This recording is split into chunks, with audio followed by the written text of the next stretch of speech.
During the first century, most people around the Mediterranean Sea lived in densely packed cities, all ruled by the Roman Empire. Each city was a diverse blend of cultures, ethnicities, and religions. And because of this, there were all sorts of temples for offering sacrifices to all sorts of gods, and each person had their own portfolio of gods that they gave their allegiance to. But in every city, you would also find a minority group who wouldn't worship any gods but their own. The Israelites, also known as the Jews.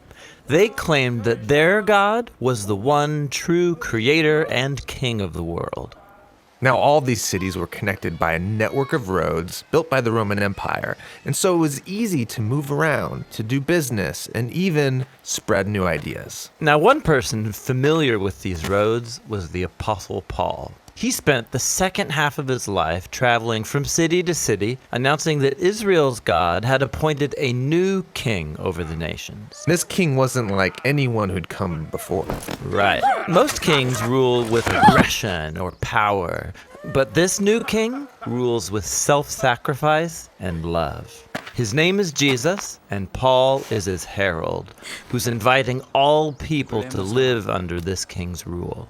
The stories of Paul's travels and how people received this message, that's what the third part of Acts is all about. For some time, Paul's home base had been in the city of Antioch. And from there, he and his co-workers went out on 3 road trips, traveling by land and by sea to strategic cities throughout the empire.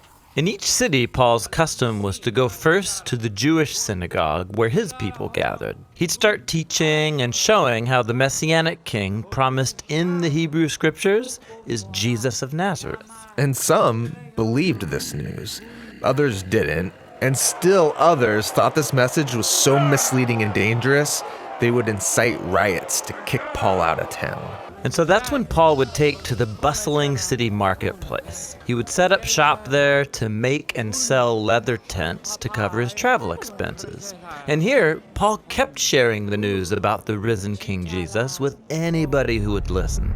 He was often misunderstood as just promoting a new god. One time he prayed for a sick person, they were healed, and everyone around thought he must be a Greek god that came down to visit them. But Paul insisted there's only one true God, and he was his servant.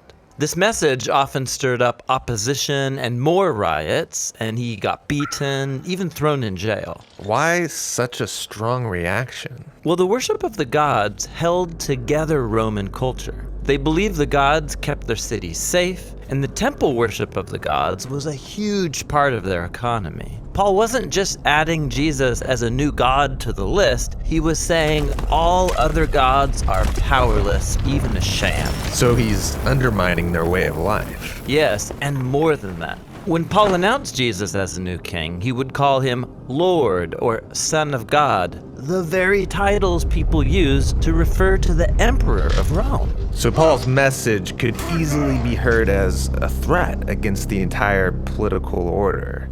Why would anyone join this movement? I mean, it sounds dangerous. Well, people were captivated by the story of Jesus and how his love created communities where all people were treated as equals, regardless of ethnicity, gender, or economic status. These people formed new families that would eat together. They lived sacrificially and took care of their poor. They lived like Jesus actually was the king. Right. And so in every city where Paul announced the message about Jesus, people were being transformed by God's Spirit to become new kinds of humans. So Paul would stay in that city and teach them the way of Jesus. And then he would leave for a new city.